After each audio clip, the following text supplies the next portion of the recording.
যাকে আপনারা ভিডিওতে দেখছেন তার সম্বন্ধে একটা ভীষণ ইন্টারেস্টিং কথা আছে, যেটা সকলেরই প্রায় অজানা।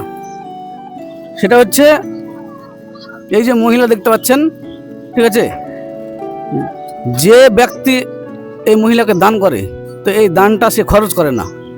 আপনাদের জিজ্ঞাসা থাকতে পারে কী করে। সেই টাকাটা মানে শুক্রবার যখন মসজিদে নামাজ পড়তে যাই তখন তাকে মসজিদে দিয়ে দিতে বলে, নিজে খায় না, ঠিক আছে। তো এই মহিলাও জানে যে এই টাকাটা মানে কোথায় দিলে আমি পরকালে মানে পাবো। তো নিজে না খেয়ে জমিয়ে জমিয়ে শুক্রবার যারা পথে মানে নামাজ পড়তে যায় তাদেরকে সেই টাকাটা দিয়ে দেয়, ঠিক আছে। তো আমি এই সম্বন্ধে একটা ডিটেলস শুনে নেবো অন্য এক ভাইয়ের কাছ থেকে। আচ্ছা, কি ব্যাপার বলুন তো এই সম্বন্ধে, মানে এই যে যারা টাকা পয়সা পায় সে টাকাগুলো কি করে?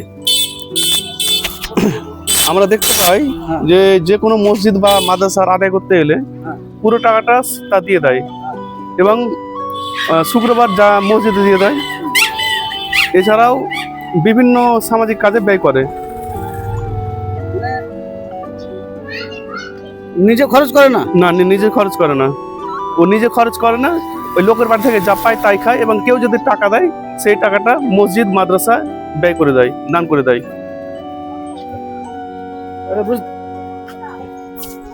তাহলে বন্ধুরা বুঝতে পারলেন, মানে এও জানে